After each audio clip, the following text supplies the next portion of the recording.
Buenas tardes, bienvenidos los hermanos de la Iglesia Paso de Cristo y todos aquellos que se acercan para oír el Evangelio de Jesucristo.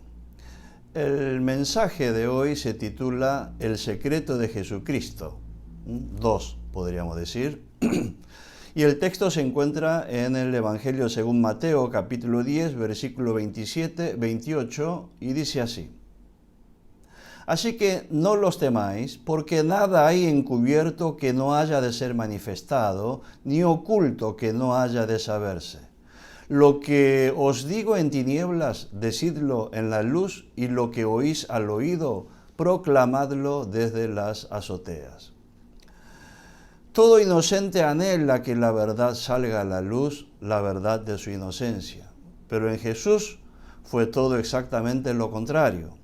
En el caso de Jesús, es Él el que hace un esfuerzo extraordinario para que la verdad no salga a la luz, hasta que Él haya sido matado injustamente y resucitado y ascendido y enviado el Espíritu Santo en el Pentecostés a la iglesia. El sufrimiento y la muerte en la cruz de Jesús era una condición sine qua non, es decir, la condición que necesariamente ha de cumplirse para lograr la salvación de la humanidad. Jesús decía en Lucas 22:37, conforme al Isaías 53:12, Lucas 24, 25, 27, 44 al 48. Jesús debía ser absolutamente santo, sin pecado, y sin embargo morir maldito en el madero hecho maldición. Pero ¿cómo hacerlo? ¿Cómo ser santo y sin embargo ser considerado profano? ¿Cómo decir la verdad siempre y ser considerado como mentiroso? ¿Cómo siendo la palabra encarnada y hablar palabra de Dios, pero ser considerado blasfemo? ¿Cómo sanar a personas y ser considerado un violador de la ley de Dios? ¿Cómo salvar vidas y resucitar personas y ser considerado un ser peligroso para la sociedad? ¿Cómo siendo el Cristo morir como un impostor? ¿Cómo hacer para que haciendo el bien lo maten en la cruz? Bueno, ese es el secreto del ministerio de Jesucristo. Algunos llaman secreto mesiánico. Una tarea extremadamente compleja y difícil. Bajo ningún concepto debía salir a luz su verdadera identidad y su estrategia del ministerio antes de morir, como dijimos en la cruz del Calvario, ante los ojos de los líderes religiosos y la autoridad secular. Qué bueno es Jesús que voluntariamente llevó a cabo esta misión por amor a nosotros. Hoy, al analizar la verdad de Jesús, vamos a ver que Jesús vino en su perfecto tiempo para nacer en un contexto perfecto para morir y llevar a cabo la obra salvífica más grande de la historia de la humanidad, hecho una vez para siempre. Habíamos visto la semana pasada en sus vistos y considerando y la resolución que lleva a la condena y muerte, que el Sanedrín había afirmado que Jesús es el hijo de José el carpintero y María. Pero ¿cuál era la verdad? Bueno, con respecto a la elección de María, a los efectos del secreto mesiánico debía ser exactamente así como sucedió y no de otra manera. Veamos. Escoge a María desposada con José para que la gente, y en especial el Sanedrín, crea que Jesús es hijo de José y no concebido por el Espíritu Santo. Escoge a María, que estaba desposada con José, que era del linaje de David. Lucas 1:27 dice, José de la casa de David, y el nombre de la Virgen era María. Fíjese que el nombre de María aparece después de José. Es decir, que un requisito fundamental para ser la madre del Mesías era estar desposada con un varón de la casa de David, porque el linaje debe ser del varón. También escoge a María porque José y ella vivían en Nazaret. No bastaba que María estará desposada con un varón de la casa de David, sino que ese varón debía vivir en Nazaret y no en Belén, que es la ciudad de David, conforme Lucas 2:4. La gente, y en especial el Sanedrín, debía creer que Jesús había nacido en Nazaret para que no creyeran que Jesús era el Mesías. Porque si José y María vivían en Belén, de ser así, el Mesías nacería naturalmente en Belén. Y Jesús sería conocido como Jesús de Belén. Y entonces los judíos no hubiesen matado por la profecía hecha sobre el Mesías en Miqueas 5:2. Belén, Éfrata pequeña para estar entre la familia de Judá, de ti me saldrá el que será Señor de Israel. El Sanedrín había también afirmado que Jesús había nacido en Nazaret. Pero ¿cuál era la verdad? Bueno, Jesús nació en Belén, tal como estaba profetizado. Y tú, Belén de la tierra de Judá, no eres más pequeña entre los príncipes de Judá, porque de ti saldrá un guiador, conforme a Miqueas 5:2, como leímos. ¿Y cómo nació Jesús en Belén si José y María vivían en Nazaret de Galilea? Bueno, este era otro secreto de Jesucristo. Habiendo nacido en Belén, debía ser conocido como el de Nazaret. Y para que eso fuera posible, Dios usó al augusto emperador de Roma para que se realice un censo. Decretara un censo. El César pensó que lo hacía para afirmar su poder, pero en realidad todo esto fue llevado a cabo para que Jesús nazca en Belén como debía ser. Impresionante el plan de Dios. Todo encaja perfectamente conforme al perfecto designio de Dios. ¿Para qué? Para que las autoridades puedan matar tranquilo, teniendo la firme convicción de estar matando a un blasfemo nazareno. Impresionante el amor de Dios y la gracia de Jesucristo. Lucas capítulo 2, versículo 1 a 7, narra todo el suceso de cómo fue a inscribirse. También vimos que el Sanedrín pensó que los anuncios del nacimiento del Mesías por el ángel en el campo a los pastores y los anuncios de los magos del oriente eran falsos e improbables. Pero ¿cuál era la verdad? Bueno, que realmente se hizo el anuncio del nacimiento del Mesías por el ángel acompañado de una multitud de huestes celestiales, conforme Lucas 1 al 13, a los pastores del campo. Después léanlo tranquilamente ustedes. Y con respecto a los anuncios de los magos del oriente, también fue cierto. Está escrito en Mateo capítulo 2, versículo 1 a 6.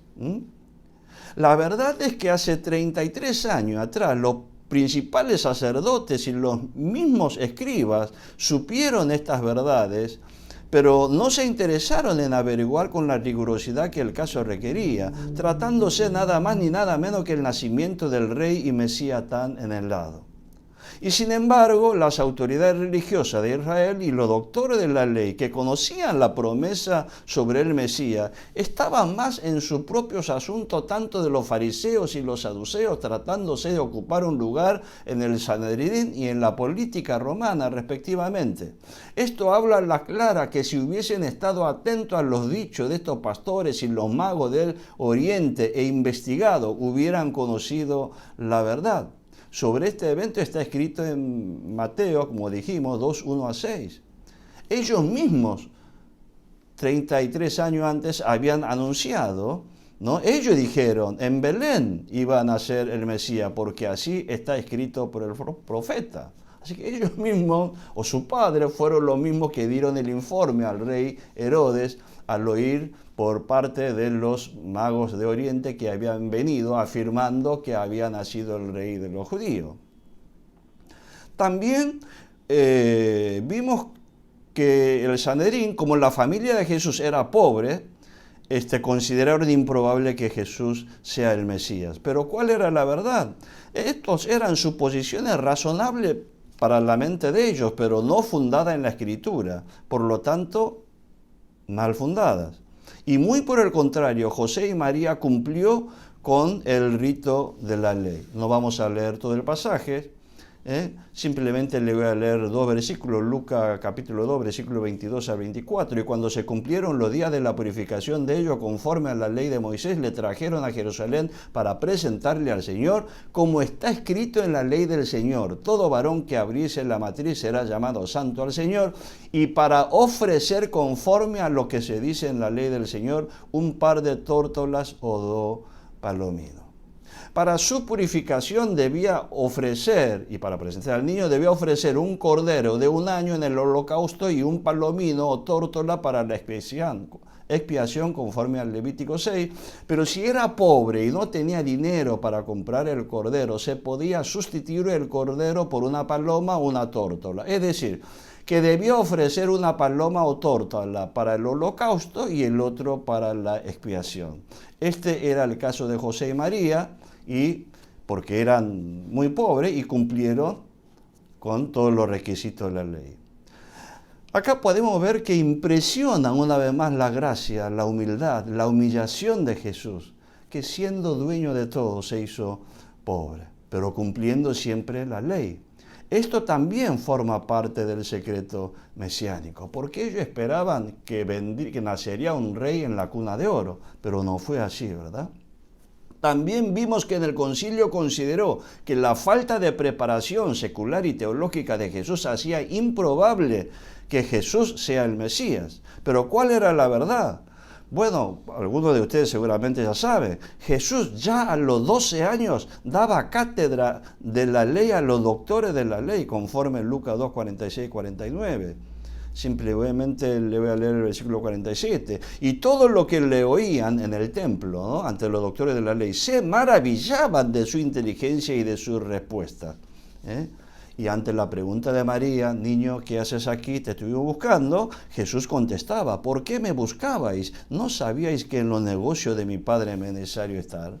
La verdad es que Jesús es la palabra encarnada. Jesús es Dios. Por medio de Jesús fueron creadas todas las cosas. Así expone muy bien Juan en capítulo 1, versículo 1 en adelante. En el principio la palabra ya existía. La palabra estaba con Dios y la palabra era Dios. El que es la palabra existía en el principio con Dios. La palabra dio vida a todo lo creado y su vida trajo luz a todo. Entonces la palabra se hizo hombre y vino a vivir entre nosotros. Estaba llena de amor inagotable y fidelidad, y hemos visto su gloria, la gloria del único Hijo del Padre. Nueva versión, nueva traducción viviente. Ellos decían sobre la necesidad del estudio de Jesús de la ley de Moisés, pero toda la ley hablaba sobre él. Él es el protagonista, sobre él habla toda la Escritura. Juan 5, 46, Lucas 22, 24, bueno, habla muchas veces, ¿no? Porque si creyéis ustedes a Moisés, me creeríais a mí, porque de mí escribió él. Juan 5, 46. Este hecho de que Jesús no haya sido formado de la ley en sus escuelas es otra pieza del secreto mesiánico, que la palabra debía ser conocido como el que no tiene preparación, y así los líderes religiosos y maestros de la ley, los escribas, los rabíes, pueden condenar y decretar, matando con la convicción de que está matando a un impostor y blasfemo. También vimos que el Sanedrín, al saber que Jesús fue bautizado por Juan el Bautista para el inicio de su ministerio, hacía imposible que sea el Mesías. Pero ¿cuál era la verdad? Era absolutamente necesario que Jesús se bautizara con Juan Bautista y no con otro. Jesús, siendo Hijo de Dios Santo, sin pecado, se bautizó, no por su propio pecado, sino por acto de justicia justificativa de Dios. En Mateo 3:15, cuando Juan Bautista, viendo a Jesús, no quiere bautizarse, pero Jesús le respondió: deja ahora, porque así conviene que cumplamos toda justicia. Entonces le dejó y bautizó, ¿verdad? Jesús debía bautizar con Juan porque en su acto del bautismo se manifestaría Jesús ante el pueblo de Israel como el prometido Mesías y el Hijo de Dios. Juan capítulo 1, versículo 30 al 34, pero le voy a leer solamente 31. Y yo no le conocía, está hablando Juan Bautista, mas para que Jesús, él, fuese manifestado a Israel como el Mesías, por esto vine yo bautizando con agua. También debía bautizarse con Juan el Bautista para su entronización como rey y el empoderamiento pleno del Espíritu Santo para ejercer el ministerio. Mateo 3, 15, 17. Jesús, después que fue bautizado, subió luego del agua y he aquí los cielos fueron abiertos y vio el Espíritu de Dios que descendía como paloma y venía sobre él. Y hubo una voz de los cielos que decía: este es mi Hijo amado en quien tengo complacencia. Debía ser entronado como rey del reino que se ha inaugurado y también ser empoderado sin límite del Espíritu Santo, ¿no? Para ser confirmado y para tener el poder de ejercer el ministerio. Jesús también debía bautizarse con Juan porque la justicia justificativa de Dios por la fe en Jesús requería que Dios, Hijo, se haga hombre y venga al mundo y morir como pecador en la cruz. Por eso y para eso Jesús se tuvo que humillar y bautizarse en representación de la humanidad pecadora. Jesús Santo se puso en lugar de todo el pecador y se bautizó con el bautismo de agua de arrepentimiento, siendo santo sin pecado. Este es otro secreto del misterio de Jesucristo, para que así la gente y los líderes tengan la firme convicción de que era un pecador y se bautizó con Juan el Bautista.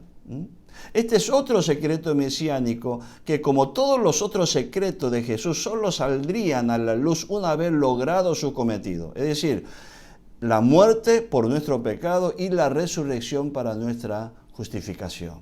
En el versículo que leímos hoy, que es el texto de hoy, hasta que ocurra ese momento debía estar encubierto. También vimos que según ellos, como el Juan Bautista dudó de que Jesús sea el Mesías, hacía imposible que Jesús sea el Mesías. Pero ¿cuál era la verdad? Justamente por esta duda, al final de su ministerio, el Juan Bautista, el Juan el más grande, pasaría a ser el más pequeño en el reino de los cielos. Jesús lo dice Mateo 11:11.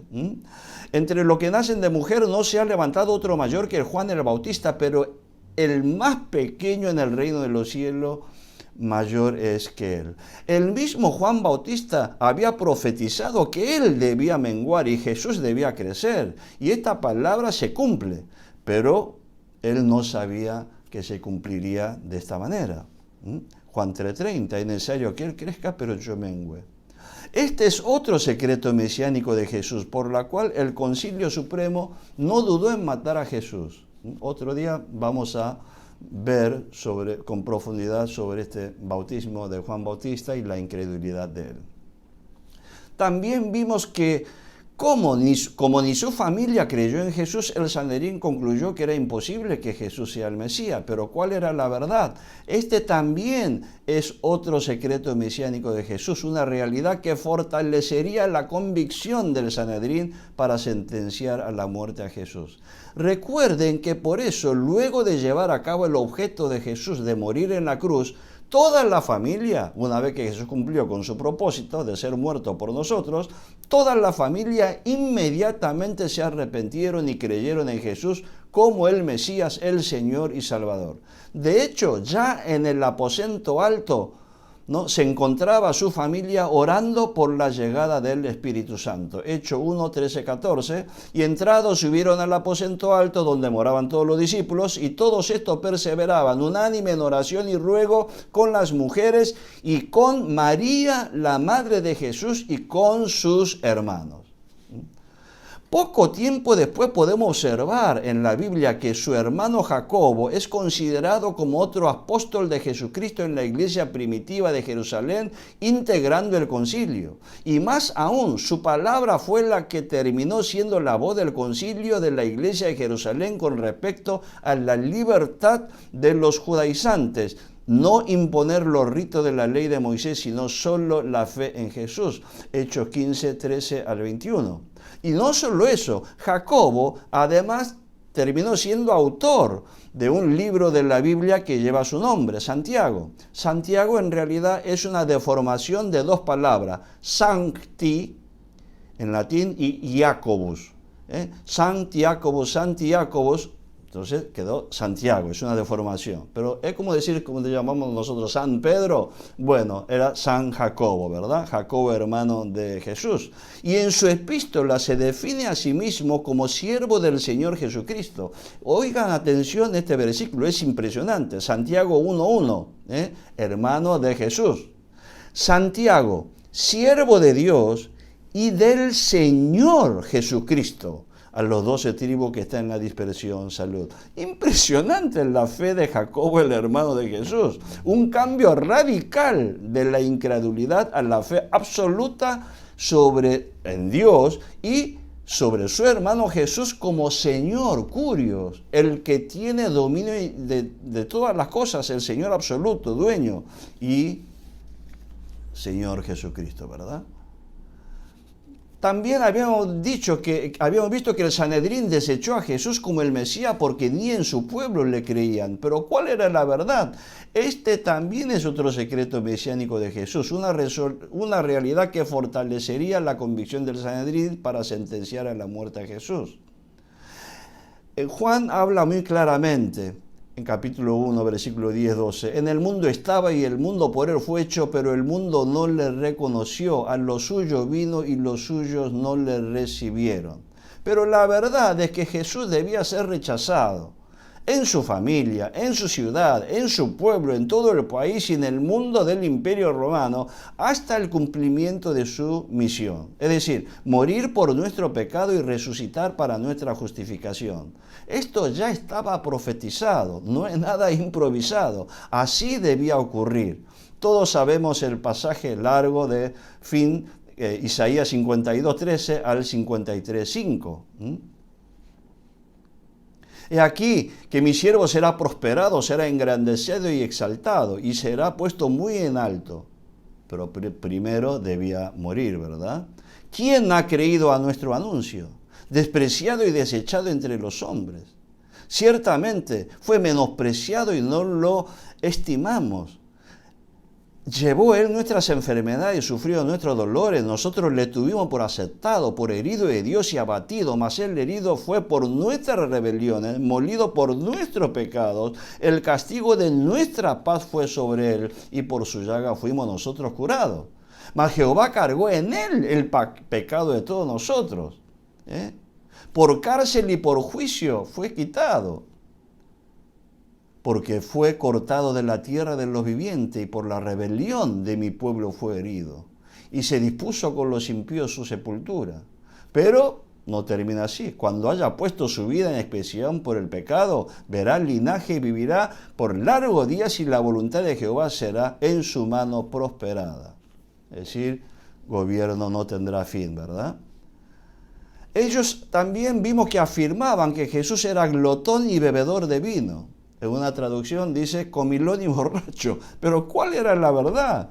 Jesús no es ni glotón ni bebedor de vino. Vamos a ver un día sobre el primer milagro de Jesús de capítulo 2 de Juan, para entender bien. No es como que tomaba, no es así. Jesús es el que, en realidad Jesús es el que multiplica los panes y peces. Más de una vez Jesús dio de comer a multitudes, a 5,000 una vez en Mateo 14, a 4,000 otra vez en Marcos 8. Pero esto, ¿por qué lo hacía? Lo hacía por compasión a las personas. En aquellos días, como había una gran multitud y no tenían que comer, Jesús llamó a sus discípulos y le dijo: tengo compasión de la gente, porque ya hace 3 días que están conmigo y no tienen que comer. Marcos 8, de 1 al 9. Multiplicación de panes y peces. En realidad Jesús es el pan verdadero que vino del cielo, accesible a todo el mundo, pan que da vida eterna. Jesús no era comilón, él es la verdadera comida que Dios nos da, y Él se entrega para nosotros. Juan capítulo 6, versículo 27 al 63, pasaje bastante largo, pero solo voy a leer algunos pasajes. Dice: procurad por la comida que a vida eterna permanece, esa comida la cual el Hijo del Hombre, o sea, Jesús, os dará. Mi Padre os da el verdadero pan del cielo, porque el pan de Dios es aquel que descendió del cielo y da vida al mundo, que es Jesús.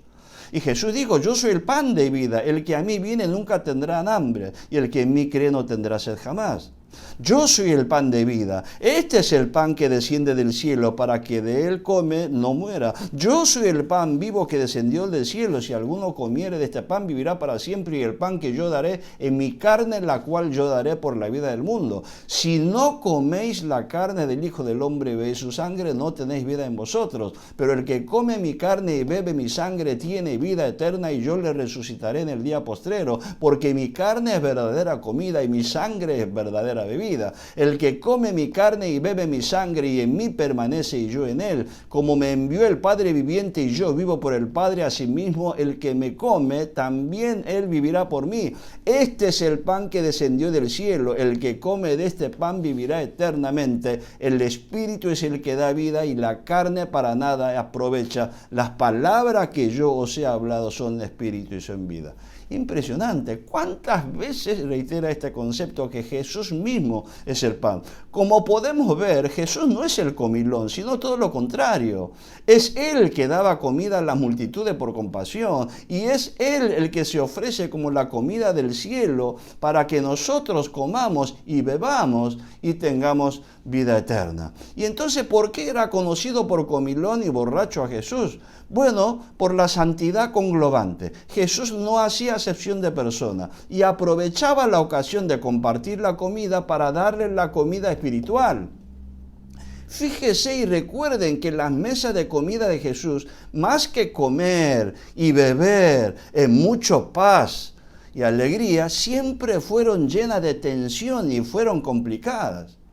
Este tema también tenemos que analizar, después tendremos tiempo, ¿no? Hay que analizar muy profundamente. En realidad yo podría afirmar a ustedes, sin temor a equivocarme, que lo que menos hacía en Jesús en las reuniones de comida que le invitaban era comer. Era una verdadera guerra espiritual. Después tomen ese trabajo y analicen cada almuerzo o cena. En Lucas 5, 27 a 32, el almuerzo de Jesús en la casa del Leví, ¿no? Bueno, cuando elige, ¿verdad? Después de esta cosa salió y vio a un publicano llamado Leví sentado al banco de los tributos públicos y le dijo, sígueme, y dejándolo todo le siguió, se levantó y siguió. ¿Y qué hizo? Y Leví le hizo un gran banquete en su casa. Era para disfrutar, ¿verdad? Pero había mucha compañía de publicanos y de otros que estaban en la mesa con ellos, y los escribas y los fariseos murmuraban contra los discípulos diciendo, ¿por qué coméis y bebéis con publicanos y pecadores? Respondiendo Jesús dijo, los que están sanos no tienen necesidad de médicos sino los enfermos. No he venido a llamar a justos sino a pecadores al arrepentimiento. Acá vemos que Jesús acepta la invitación al almuerzo, pero es para salvar a Leví, ir donde están los pecadores para salvarla y para enseñar la verdadera inclusión en el amor de Dios. Lo mismo o similar pasa en el almuerzo de Jesús en la casa de Simón el fariseo, que estaba con varios fariseos. ¿Ustedes creen que Jesús comió mucho y bendeció? No, se presentó la mujer pecadora llorando, ungiendo con aceite, y todos los fariseos, ¿qué pensaban? Inclusive Simón, ¿quién es? Si supiera que esta mujer no recibiría de la manera que recibió, ¿verdad? Mujer pecadora. Y ahí Jesús da toda una enseñanza a Simón, ¿verdad? Otras veces también pasa lo mismo, el almuerzo en la casa del fariseo, el almuerzo en la casa de Zaqueo, muy probablemente. Otras veces para enseñar, para que se arrepienta.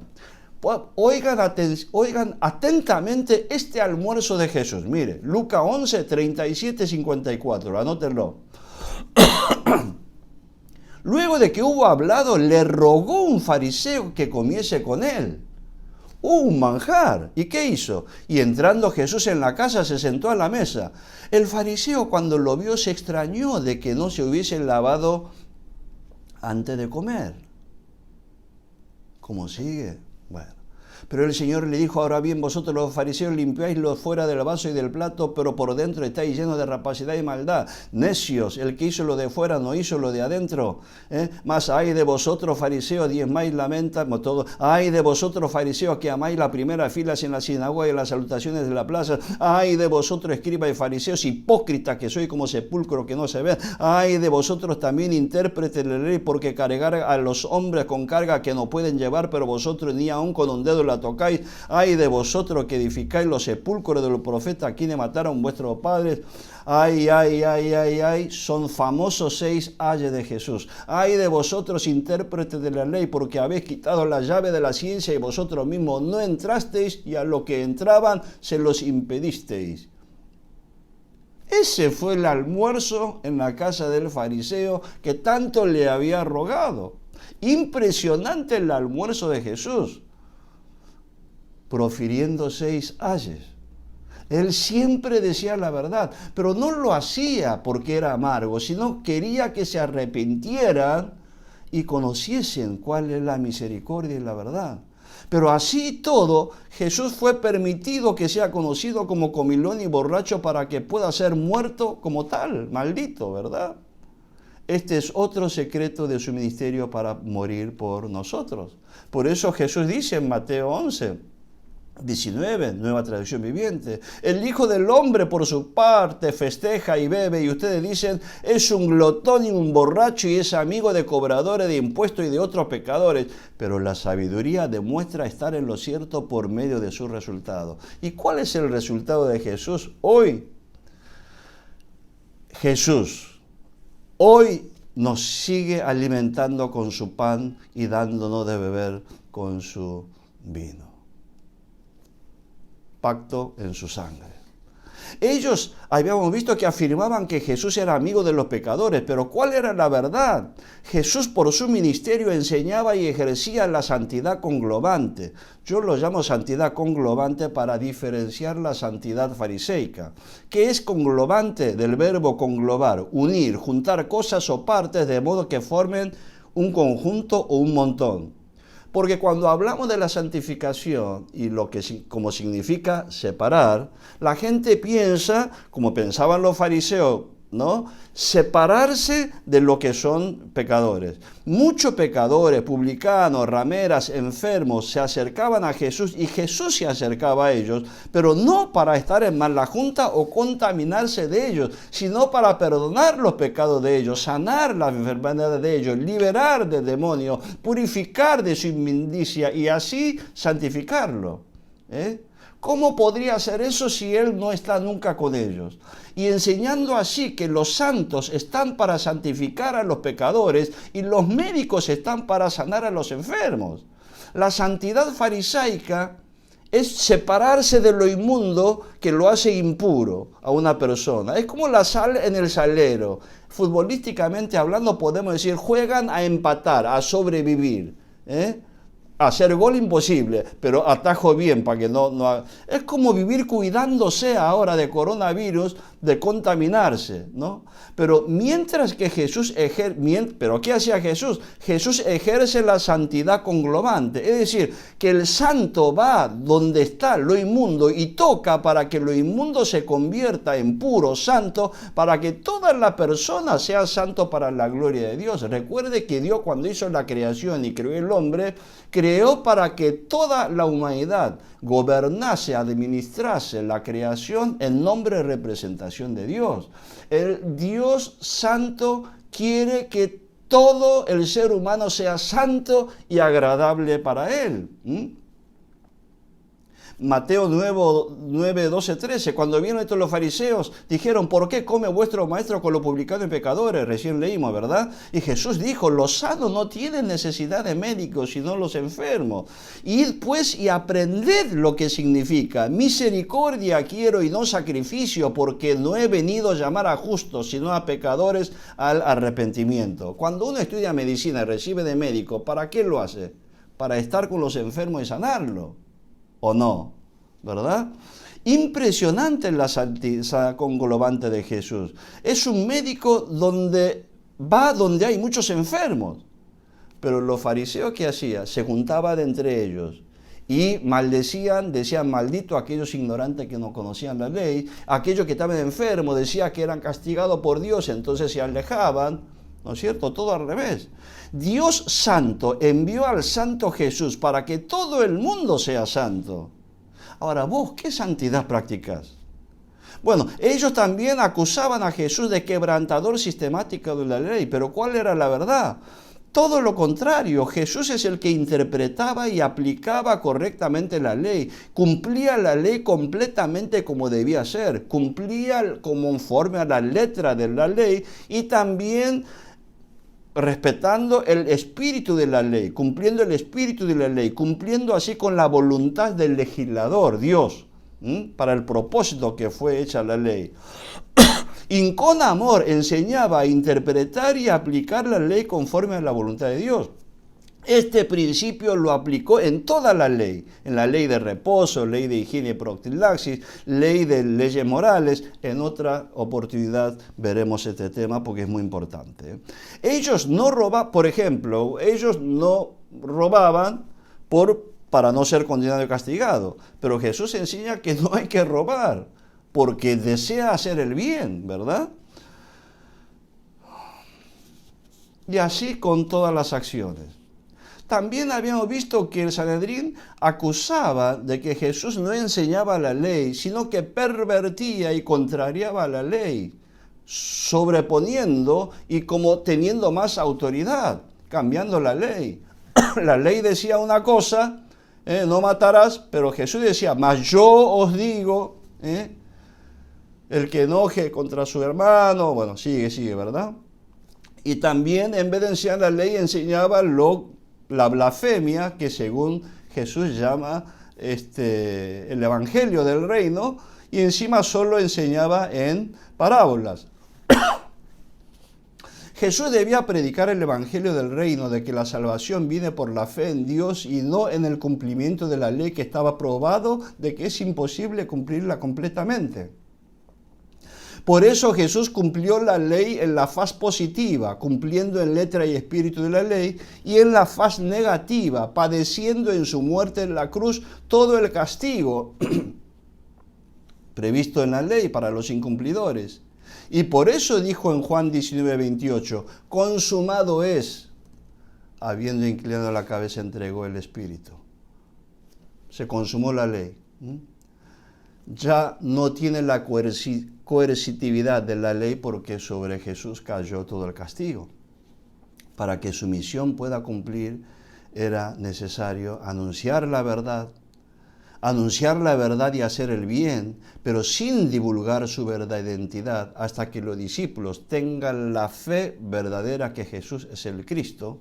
Hay muchos pasajes para que callaba a los demonios, no dejaba hablar a los demonios porque le conocían.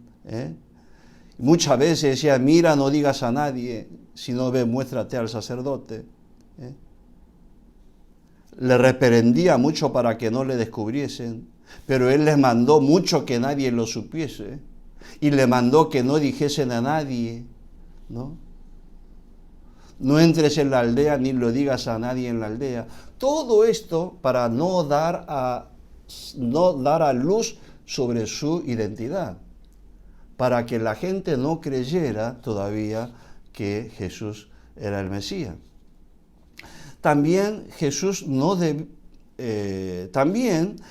debía enseñar que cuando haya cumplido con su misión salvífica, muerto y resucitado en la cruz, ahí sí todos los discípulos ya convertidos en apóstoles, anuncie con poder la verdad del Evangelio, su salvación, que es el texto que vimos hoy. Así que no los temáis, porque nada hay encubierto, mientras Jesús vivía, ¿no es cierto?, encubierto, que Él es el Mesías y el Evangelio del reino que Él predicaba, nada hay encubierto que no haya de ser manifestado. Algún día va a ser manifestado. ¿Cuándo? Cuando haya resucitado y haya enviado el Espíritu Santo. Ni oculto que no haya de saberse. Lo que os digo en tiniebla, decidlo en la luz, y lo que oís al oído, proclamadlo desde las azoteas. Que es el texto de hoy. Debía enseñar en parábola al resto para que oyendo no entiendan y se arrepientan y así poder morir en la cruz. Por eso dijimos varias veces que todo Jerusalén estaba encubierto de la verdad del Evangelio de la Salvación y terminan matando, cosa que Jesús anuncia tristemente, ¿verdad? Pero también hay que decir la verdad que el encubrimiento de los ojos no es por causa directa de Jesús, sino por la dureza de su corazón. En realidad, el que da todo el encubrimiento para rechazar a Jesús ayer y hoy para que el Evangelio no llegue, dice, en lo cual es el Dios de este siglo, cegó el entendimiento de los incrédulos para que no le resplandezca la luz del Evangelio de la gloria de Cristo, el cual es la imagen de Dios. También el Sanedrín descalificó a Jesús porque su ministerio fue sustentado por mujeres. Pero ¿cuál era la verdad? Jesús hace milagros alimentando a multitudes, sana a los enfermos, Jesús resucita a personas, pero no hace nada a su beneficio. Él, siendo rico, se hizo pobre para nuestro beneficio, dice en 2 Corintios 8:9. Señor Jesucristo, que por amor a vosotros se hizo pobre, siendo rico, para que vosotros con su pobreza fueseis enriquecidos. Los fariseos le sacaban el dinero a las mujeres viudas en nombre de Dios, pero lo hacían para su propio beneficio. Las dejaban sin casas y luego las abandonaban, dice el propio Jesús, Mateo 23:14. Pero Jesús no. Jesús recibía por medio de sus discípulos para que ellas sean bendecidas. Jesús jamás pidió dinero a nadie para llenar su bolsillo y encima enseñaba con criterio absolutamente diferente en todos los temas y obviamente también con respecto a las ofrendas. El criterio de Jesús era el subjetivo, según capacidad de cada uno y con qué corazón da, y no objetivo como hacían los fariseos. Él dijo concretamente en una oportunidad que las 2 monedas pequeñas de la viuda eran más que todas las ofrendas de los ricos. Qué bendecidas fueron las mujeres que pudieron servir a Jesús. Ellas no se quedaron estafadas y sin nada como las viudas que habían sido engañadas por los fariseos. Todo lo contrario, las mujeres que sirvieron a Jesús lloraron ante su arresto y padecimiento, Lucas 23, 27, 28. Y fueron ellas, las mujeres, las que estuvieron hasta en su muerto en la cruz, Lucas 23, 49. Y aún luego de la muerte de Jesús, ¿no? Y su amor en servir a Jesús era tan grande que ellas son las que con su perfume fueron a ver al sepulcro de Jesús, Lucas 24, 1, 9 y 10. Dice, en el primer día de la semana, muy de mañana, María Magdalena, ¿no? Vinieron al sepulcro con algunas otras mujeres con ella. ¿Y quién es ella? Bueno, entonces ellas se acordaron de sus palabras y volviendo al sepulcro dieron buenas nuevas de estas cosas a los 11 y todo lo demás, a todo lo demás. Estas mujeres eran María Magdalena y Juana, María, madre de Jacobo, y las demás con ella. No sabemos cuántas, pero eran más de 2, obviamente, quienes dijeron esta cosa a los apóstoles. Mientras que los apóstoles estaban todos encerrados con miedo, estas mujeres fueron las que vieron y recibieron palabra del ángel y del mismísimo Jesús y dar las buenas nuevas de la resurrección de Jesucristo a sus discípulos. La verdad es que este hecho, el recibir ayuda de mujeres, también fue un secreto del ministerio de Jesús, justamente para que los malos y estafadores de viudas pensaban que Jesús era uno como ellos y acusar como terminó acusando y matando. Último punto. El Sanedrín pensaba que Jesús tenía discípulos compuestos de 11 ignorantes y cobardes y traidor. Pero ¿cuál era la verdad? Bueno, los discípulos no eran todos cobardes. De hecho, los discípulos salieron en defensa de Jesús, pero él mismo lo prohibió. Hasta le volvió a pegar la oreja del agresor y lo sanó. Y los discípulos recién al ver que Jesús se entregaba sin resistencia, lo abandonaron. ¿Y por qué se entregó sin resistencia? Porque estaba escrito, él debía ser arrestado, padecer males, acusado y morir y resucitar al tercer día.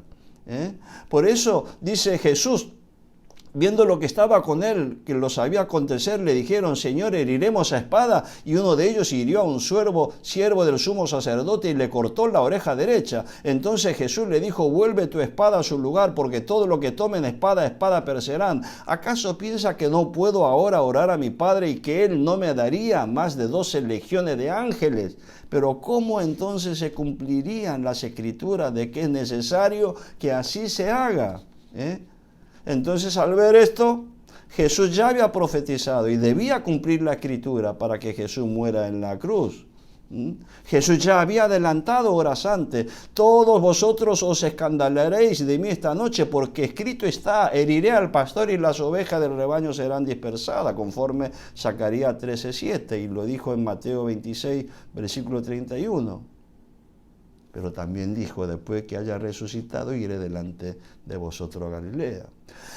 Es decir, una vez cumplida la misión de Jesús, muerto y resucitado y ascendido a la diestra de Dios, y llegado el tiempo perfecto, tiempo kairos de Dios, Jesús envía el Espíritu Santo con poder en el día del Pentecostés a la iglesia para que lo oculto salga a la luz. Tiempo de comenzar una nueva era. Era del Espíritu Santo, era de la gracia, era de la salvación y justificación por fe en Jesucristo y no por obra. Mateo 10, versículo 27, 28 que hemos leído hoy. Porque nada hay encubierto que no haya de ser manifestado, ni oculto que no haya de saberse. Lo que os digo en tiniebla, decidlo en la luz, y lo que oís al oído, proclamadlo desde las azoteas. Y Pedro, el que por temor negó 3 veces a Jesús, termina predicando con denuedo, con el poder del Espíritu Santo, y con solo 2 sermones hace que en pocos días la iglesia de 120, Hechos 1:5, pasen a ser mucho más que 10.000, Hechos 4:4. No vamos a hablar de todos estos 2 sermones. Los apóstoles hacen milagros y la iglesia era unánime para orar y predican con denuedo todo. Hechos 4, 23 al 31. Impresionante. Este crecimiento exponencial ocurrió porque el kairos de Dios, el tiempo perfecto de Dios, el tiempo señalado de Dios, el tiempo dar a anunciar lo que dijo en susurro, el tiempo de dar a luz lo que estaba encubierto y oculto, el tiempo de permanecer oculto, la luz ya se cumplió y ahora es el tiempo de sacar a luz la verdad del Evangelio, tiempo de anunciar el Evangelio de salvación con denuedo.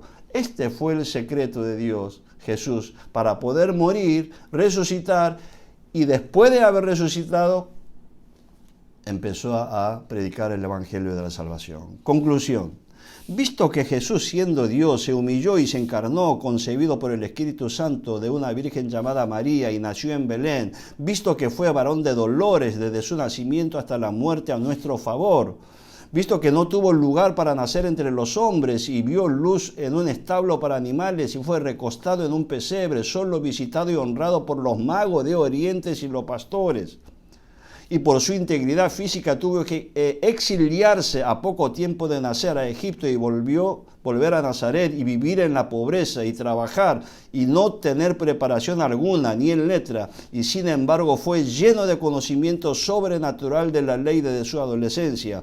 Visto y probado también que Jesús, siendo santo y sin pecado, fue bautizado por el Juan Bautista, el bautismo de arrepentimiento en nombre y representación de la humanidad pecadora, y fue reconocido por Dios y empoderado con el Espíritu Santo en ese acto de bautismo en plenitud. Visto y probado que también padeció de la duda de su incondicional Juan Bautista. Visto y probado también que padeció de la incredulidad de su propia familia en vida. Visto y probado que no ejerció el derecho esencial de conocer a la mujer, ni ejerció el derecho de casarse y formar familia, puesto que él tenía que morir en nuestro lugar y ser resucitado al tercer día. Jesús fue misericordioso religioso y no hizo acepción de personas, y acompañó y sanó a los enfermos y salvó a los humildes, pobres, pecadores y publicanos y rameras, e hizo el bien a todos en todos los días de la semana a todos, causa por la cual padeció el desprecio de los líderes religiosos.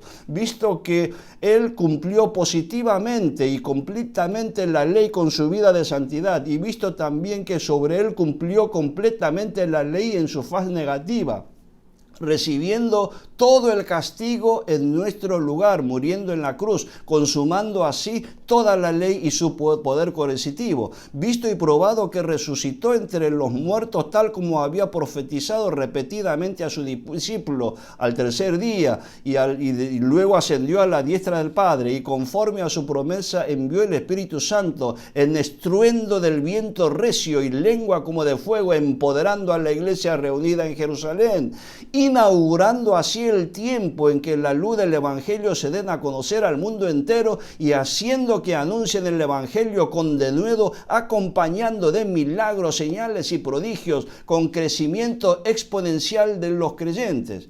Visto que aún hoy la verdad del Evangelio que estaba encubierto es revelado, y todo el secreto de Jesús está dando a conocer a todos, y que estamos en tiempo en que lo que Jesús dijo a su discípulo en la oscuridad se están anunciando en la luz, y lo que Jesús le susurró al oído están siendo proclamados desde millones de púlpitos y en las calles para que todos lo escuchen y se arrepientan y crean que sean salvos.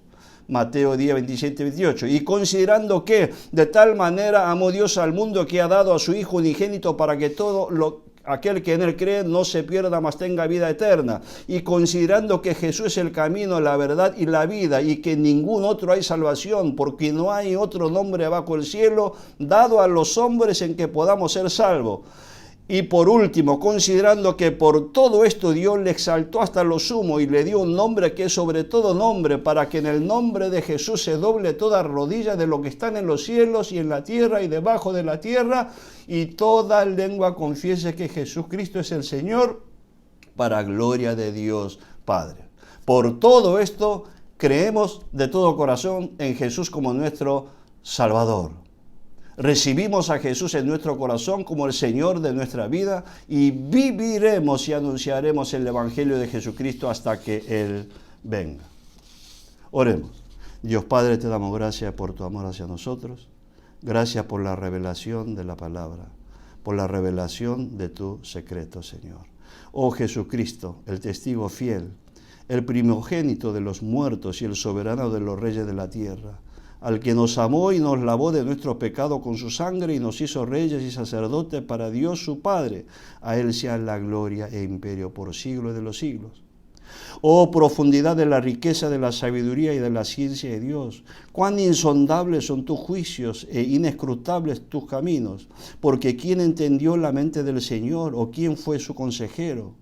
Dios, que puede fortalecernos conforme al Evangelio y a la predicación de Jesucristo, según la revelación del misterio que se ha mantenido oculto durante tiempos eternos, pero que ahora ha sido revelado por medio de las escrituras de los profetas, y que de acuerdo al mandamiento del Dios eterno se ha dado a conocer a todas las naciones para que obedezcan a la fe. Al único y sabio Dios sea la gloria mediante Jesucristo para siempre. Amén.